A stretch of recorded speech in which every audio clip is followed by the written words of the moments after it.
Self-esteem is the internal awareness of one's own preciousness. It's the internal knowing that one has inherent worth. And there's something very specific about that. It's that and the internal awareness of one's preciousness in the midst of one's humanity. What this means is that self-love is about knowing that your humanity does not make you worth less or better than. I have been teaching this subject to many, many patients over the years. I have been working hard on it myself. I have spent lots of time thinking about this subject and trying to get people to understand this concept. And you know what? Of all the things I've taught, of all the lectures I've given, this particular subject baffles people. One of the ways I get their attention is to tell them this, that when it comes to self-esteem or self-love, you're either doing it or you're not doing it. What I mean by that, I'll bring up something that happened years ago that really got my attention. I was training a bunch of therapists in Texas one time, and I spent a lot of time with them in this. I think the subject was self-esteem anyway. And it came time for me to leave. I had to catch an airplane, so I really had to leave. And this lady raised her hand and she said, "Oh, Pia, just one more thing I want to ask you." I said, "Well, what is it?" And she said, "Well, I want to know how I can raise my client's sense of esteem." And I said to her, if you are in that concept, if you are believing you can raise it, like the thing goes up and down, you really don't understand the nature of self-esteem. It either is in existence or it isn't. You either are valuing yourself or you're not. It cannot be raised up and down. It's a constant.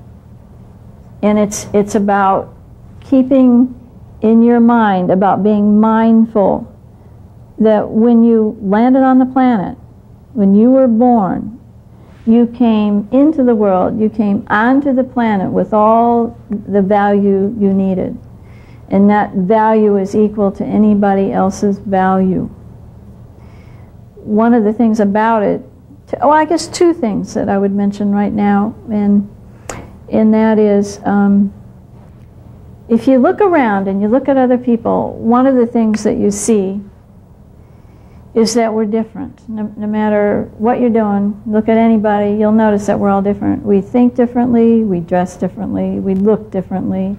We have different levels of intelligence, different levels of beauty, different levels of gifts, all kinds of things. We're all very, very different. And one of the keys to understanding self-esteem is that those differences never affect one's inherent worth. They're just differences. In my own personal growth around this issue, one of the things I've learned is that as I look at others and I notice all these differences between me and them, that I have learned to look at the difference and do two things with it, if it's something that's really remarkable to me. What I do is I use the difference to learn something, or I look at that difference and appreciate whatever it is about them that's really remarkable instead of using it to make myself feel worthless. I think that that is probably one of the indicators that a person is a pretty healthy person, when instead of using differences to make themselves feel better than or less than, one simply observes and appreciates and learns from instead of making it just a huge issue. Now, self-esteem is based on unconditional acceptance of self as valuable despite mistakes, failures, flaws, losses, or any other kind of circumstance that is negative. The idea here is that you are valuable because you exist. And achievement and beauty and money and social position, etc., has nothing to do with your inherent worth. That's more about the differences. Worth is based in existence. And what I've been saying is that having a sense of value has to do with whether you're paying attention or in the knowing that you have it, that it's there. Now, one thing I want to note here, and I read it in Matthew McKay's book, Self-Esteem, and by the way, that book is an excellent book to read, because he makes many very, very important points about it, and he has lots of other information about it, so I recommend you read it. But anyway, what he said in there, I'm kind of paraphrasing a little bit, he said, feeling occasionally uncertain about one's own value is a fact of your own humanity. Questioning your self-esteem is a natural consequence of your own consciousness. In other words, when you have it, you'll know, when you really have it, you'll see that you'll have it and then you won't have it, and then you'll have it and then you won't have it. What I just said, what Matthew McKay was saying, is that it's normal to have it kind of come and go like that.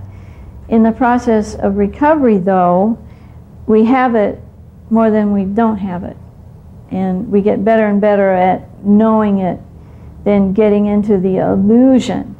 And believe me, these things are illusions, that we're worth less or better than. Now, what I want to do is some board work here, and what I want to do is show you how it's actually created. At least how I think it's created, anyway. Now, how it's created is that it starts with a thought. See, self-esteem is actually a thought. It's the beginning of self-esteem. The thought is, I matter as I am. See, and I just made a mistake here. I used a cursive, and then I used, what do they call that? Anyway, the first thing you learn when you learn how to write. Anyway, so I'm now really screwing up. Now, so I'm making a mistake, and I'm being in my humanity, and you know what? That I made that mistake and that I'm on tape and you're watching that does not affect my level of self-esteem. What I've done here is make a mistake. That doesn't mean I'm worth less or better than, or they don't know what I'm doing. I just did that because I'm human.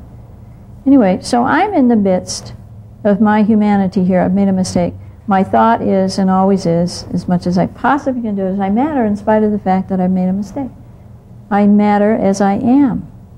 I matter in the midst of my humanity. I have inherent worth in the midst of my humanity. I am valuable as I am. So in order to experience self-esteem or self-love, you have to have that as a constant understanding in your head. What that will produce, since thoughts produce emotions or feelings, first feelings and then emotions. And by the way, a feeling is a physical sensation in your body. The physical sensation of self-esteem or self-love is warmth and swelling in your heart. Interesting, huh? Warmth and swelling in your heart. You know, probably warmth is a word that you want to remember here. I know that probably all of you at one time or another felt warmth for another person, or you might say you felt compassion for another person. You felt a heart connection to another person. You felt your heart opening in warmth to another person. That's the physical sensation of knowing that another person mattered as they exist. Anyway, the physical sensation of love, the feeling of love, is warmth and swelling in your heart area. Now, your brain will then tell you that that is self-love or self-esteem. And self-love or self-esteem is the emotion or the emotional word we use to describe this physical sensation. And then what happens is that thought combined with the sensation drives one's behavior. So one's behavior then would reflect that you either love yourself or you love another human being. So let's just look at how this might pan out. I'll use an example of what happened to me last night. I got home late at night, and one of the things I know is if in this Arizona weather I wind up getting hot and then I get sticky and all that sort of thing. If I try to go to bed and sleep when I feel all sticky, I won't be able to sleep and I'll have a miserable night. Now, I got home and it was late, and I knew I had to do this taping the next day and all that sort of stuff. I'll just fling myself in bed and try to get some sleep. Then I said, hey, wait a minute. That's not going to take good care of me. And the next thought was, I'm worth taking care of here. And so what I did is I changed my behavior. Instead of throwing myself in bed and trying to sleep, I jumped in the bathtub, took a quick bath so I felt better, and then got in bed. The behavior reflected the thought that I matter, and I matter enough to stop, get myself comfortable so that I can sleep. I spent the time and engaged the behavior that indicated that I really care about myself. I care so much that I take care of myself in my daily activities. So one of the things I've learned to do, it's like a discipline or a habit, and I call it spiritual practice. At some low level, I now have the habit of keeping in mind that I matter as I am. I matter as I am. I matter in the face of my humanity.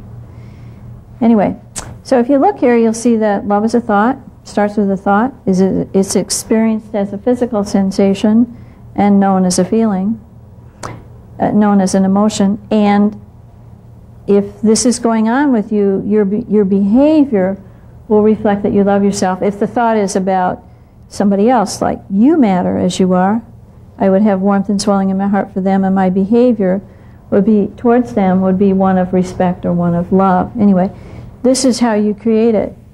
So the most important thing here to remember is this thought thing. If you do not have this, you're not going to have it. So a lot about learning to esteem yourself is learning about how to hold on to that idea, and you know what? That'll fly in the face of every single thing you have learned on this planet. This planet's a weird planet. This planet does not know how to love, at least in our culture. Now, one of the interesting things about self-esteem or self-love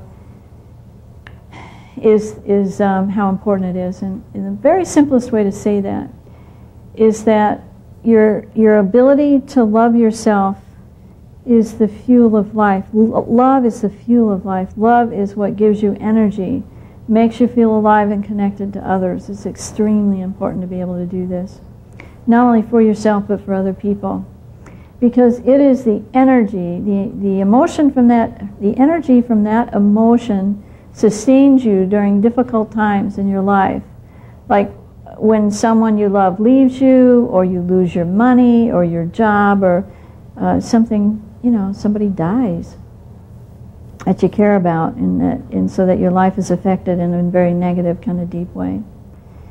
Self-love allows you to be who you are, not who somebody else wants you to be. If you really love yourself, and somebody comes up and says, I don't like that, I don't like you, you need to be this and not that because this isn't okay. If you love yourself enough, you will give yourself permission to be who you are, even if the other person whacks themselves out over it.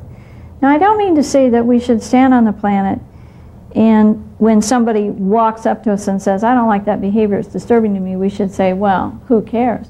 That's not what I'm suggesting, because for all of us, when we see that somebody else is uncomfortable because of what we're doing, even though what we're doing is not breaking a rule, it's not assaulting somebody's boundaries, it's not being obnoxious or anything else, the other person is just whacking themselves out. We all have a responsibility in relationship with other people to listen to what other people are saying to us in terms of our impact on them. If you don't have enough self-esteem, what will happen when somebody tells us something negative that they've made up about us, what will happen is we'll either immediately adapt to that and try to please them, try to be nice, try to get them to like us or something like that, and step away from themselves. Or, if we really don't love ourselves, what will happen is that as they tell us, we'll have a shame attack followed by a rage attack, and we'll get obnoxious and sort of accost them for what they're saying to us. So self-esteem really gives you the ability to be who you are and be in relationship with other people in a way that's non-harmful to you or to them. It's a huge issue. Now, there are a whole bunch of terms that, unfortunately, people use thinking that they're describing their level of self-esteem, and I want to go down some of those so you can take a look at this and see if any of this stuff applies to you. The very first concept is the concept of self-image. A lot of people mistake this for self-love. Now, self-image is the image or the picture that you project, the picture of yourself that you project out to others to see. It's your idea in your head about who you want other people to think you are. This has nothing to do with self-esteem. It has to do with how you want to present yourself to the universe. It may be close to who you are, it may not be close to who you are, but it's not self-esteem. The second concept that people mistake for self-esteem is self-concept. Now, self-concept is the intellectual evaluation of your strengths and weaknesses, i.e., whether you believe or don't believe that you are artistically well endowed or mechanically well endowed or not mechanically whatever. It's really about self-evaluation of your strengths and weaknesses. This is what you present to the public. This is your evaluation of your strengths and weaknesses. Another word that people mistake for self-esteem is egotism. You know, people will say, well, he's egotistical, he really thinks highly of himself. That is, and really loves himself. That is not self-love. Because see, self-love doesn't go one up to anybody. An egotist is somebody who believes they're better than. This isn't self-esteem. This is an illusion that the person has that they're actually better than. Probably because somebody in their family of origin gave them the message that they were better than other people. This is not about self-esteem. This is about vast immaturity and illusion. Or you could say it's probably about delusion. Delusion is believing something in spite of the fact. So egotism is not about self-esteem either. Another term that people mistake for self-esteem is self-confidence. Now, a self-confidence is the mental or emotional certainty that you can perform a task. It has to do with your performance. If you believe you really have the ability to do something, you'll be confident or self-confident about doing that. If you don't think you can do it very well, you're going to lack self-confidence. It has to do with what you believe you can do or what you believe you can't do, well or not well. It has nothing to do with self-esteem. Self-esteem is about holding yourself in warm personal regard in the face of your humanity. That is not about any of that up there.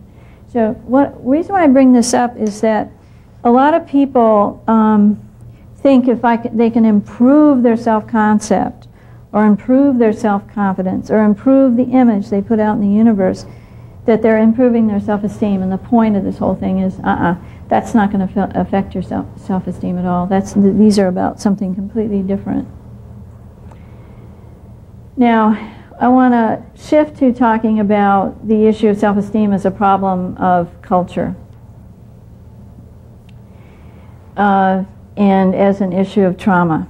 There are many, many ways in which I can talk about the problem of self-esteem, but I want to kind of hone it down to two issues: the problem of culture and the problem of trauma, and begin with culture. It is the nature of humans. It's the nature of being a human being that we have the capacity to judge or note the nature of self and others and assign a sense of value to it. It's that ability right there kind of differentiates us from animals, that we can